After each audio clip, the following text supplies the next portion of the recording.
Farminus is finally starting to look like a real country again. But when the next war reaches its borders, a new rail station and a royal court will not be enough to save everyone.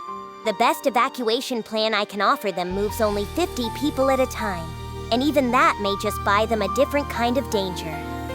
AI Anime and Manga presents. If you are enjoying this part of the story, tap like, comment on the moment that stood out to you, and subscribe so the next Slime episode reaches more fans.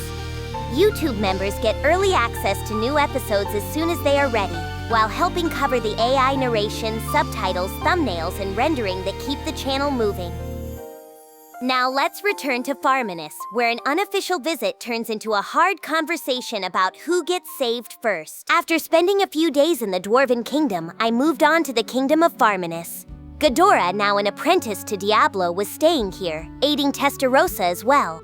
We were having him provide all the intelligence he could from within the Empire as we tried to build a rock-solid foundation for Masayuki's enthronement. He was a busy man, traveling frequently between the two nations. But for now, he had settled down in Farminus, and I wanted to talk things over with him while I could. The Farminus capital was brimming with way more activity than I anticipated. Most of it was under construction the last time I came, and that was still true now, but a lot more of it was looking nice. A large rail station had also been completed just outside of the capital, and warehouses lined the streets nearby. This was a stopover point for traffic between Bloomend and Dwargon, so they needed a lot of storage space for all the different types of goods that came through. This proved difficult within the capital itself, so the station building was put up outside the city. The capital itself was still very much under construction because they wanted to get all the station facilities up and running first, in anticipation of Farminus's future economy. That and the current Farminus royal family was surely flat broke. To be brutally frank, I was financing basically the entire cost of this construction. Tempest was contracted to lay the rails for the Magitrain lines we were developing too. You might think we didn't stand to gain much from this besides goodwill, but think again. We'd be earning all the usage fees, and we also had free rights to all the required land for eternity. Really a mind-blowing deal. Once all this construction was over, we'd do nothing but rake in the revenue. Even minus labor, equipment, and rail maintenance costs, we expected quite a bit of yearly profit. So, thanks to those reasons, I was heading up all the Magitrain business. Farminus, meanwhile, handled development for all the surrounding urban area. Queen Murin was the main person in charge of planning for that stuff, but she had to take some childbirth leave, so Yohm, the king, became a more prominent figure. He kept mentioning how uneducated he was, but I felt he had a lot of natural intelligence. He studied urban planning hard so he could fill Mirun's shoes while she was on leave. As a result, even though the pregnancy went without a hitch and she was back in action, Yohm was still the go-to man on the project for the kingdom's nobility and government officials. In order to support his efforts, I offered him a series of low-interest, collateral-free loans. Why weren't they no-interest loans, you ask? Well, because it'd make the receiver feel so obligated to me that it'd lead to a lot of needless restraint on their part. It'd make the lender feel like the superior party, and then it wouldn't be a partnership any longer. Lending or borrowing money is a great way to torpedo a friendship if you're not careful. So we drafted an official contract between our nations and enacted it with a clear understanding between ourselves. So, with future economic development the watchword for Farminus at the moment, large-scale construction on the capital was only beginning to roll into action. Checking in at the gate, I watched people go to and fro in the city for a little while before an express wagon was sent over for us.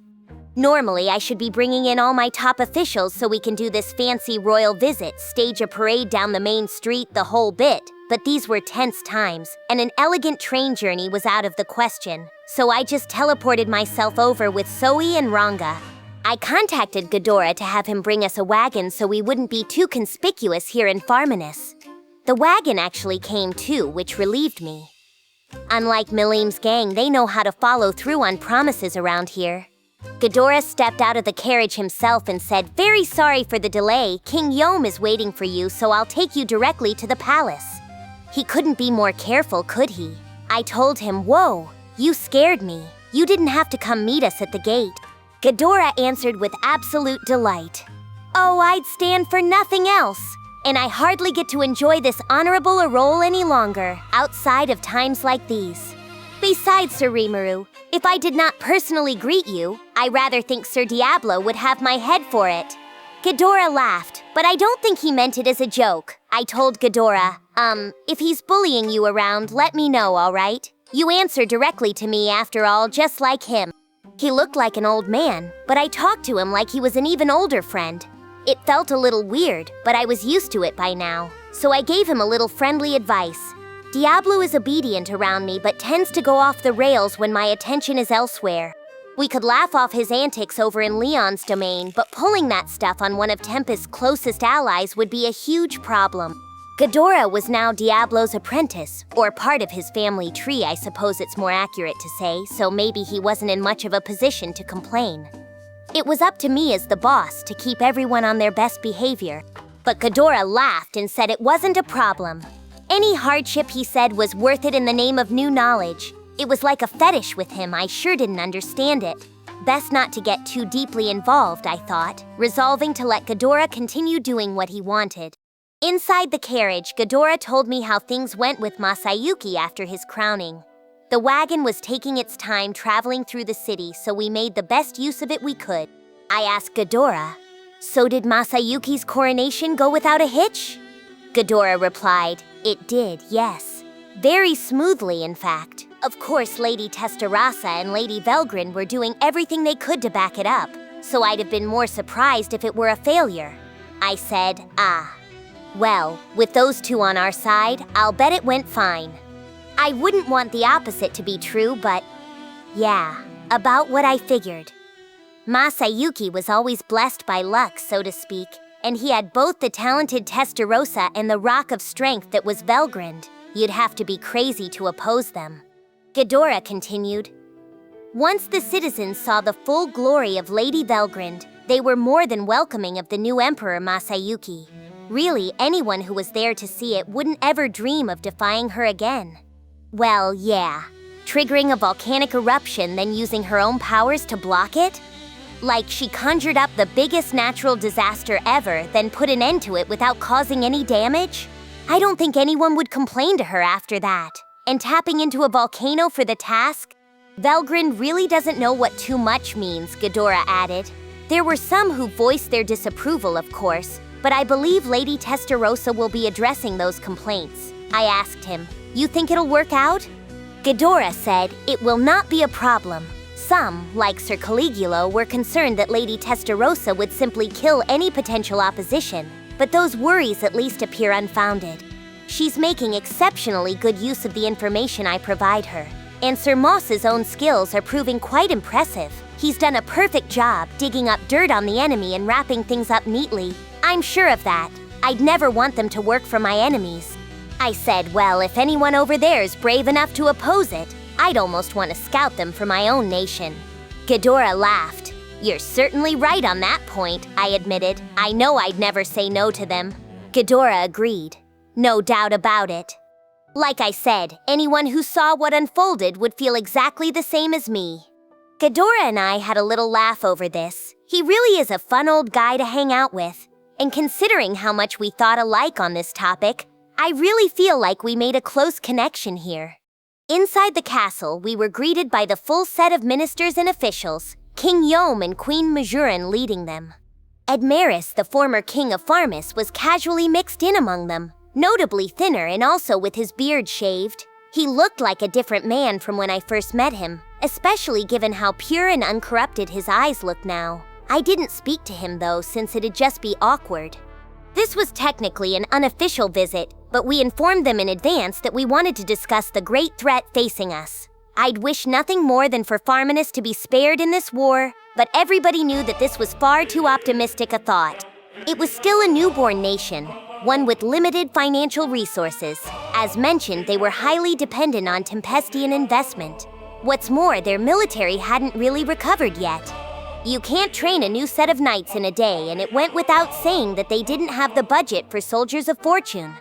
I had a lot to do with that, yes, but I'm not planning to shoulder any of the blame. You can't fight for the greater good if you get bogged down over every little detail. I don't think everything I've done is just, but I still want to declare as much in public. Otherwise, I'd be doing a disservice to everyone who died along the way. So yeah, I owe them one, but I'm not gonna say it out loud.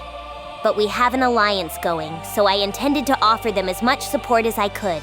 Sending Gadora here was part of it, and the royal court understood that well enough. The government knew in so many words that they better not mess around with me too much right now, Yohm asked on behalf of everyone else. Well, boss, things improving any for you? I answered. I've worked out some countermeasures with the other demon lords, but honestly, we're gonna have to see what happens. But that makes me pretty anxious, so I'm visiting a bunch of different nations at the moment. Gadora had already reported the news, so I didn't see any surprise from him. He showed me where to place my transport magic circle without prompting too. I added, you can ask Gadora here for help on fine-tuning and how to use it. Gadora nodded. Anytime, Sir Rimuru. So we can use this to evacuate if we're against the wall, huh? But the big question is, who'll stay and who'll go? I told Yohm. It's an important one, yeah? Your destination may not be much safer. It might be a cold comfort at best. Well, boss, if your nation gets taken down, there ain't gonna be no running anywhere after that, for sure. If it happens, we'll just chalk it up to fate, you know? Yohm was awfully brisk about it. The other ministers nodded in agreement. Maybe people around here fear me more than I gave them credit for. The prevailing wisdom seemed to be that if I couldn't beat something, they had no chance to start with. A pretty funny thing to think, really. I warned him, hey, don't just admit defeat like that. You're supposed to struggle until the very end, you know that? Sure we do. My baby girl was only born a little bit ago. I'm not about to die now. She hasn't even called me daddy yet. Glad to see he's already a doting father. He was poking at Meme, the little girl in Muren's arms, as he spoke. I said, I didn't know that, but don't crowd her too much. You'll wake her up. That was likely to anger Muren, her mother, so I thought fit to offer that advice. Being thoughtful like that is the sign of a successful person, I think, probably. Muren sighed.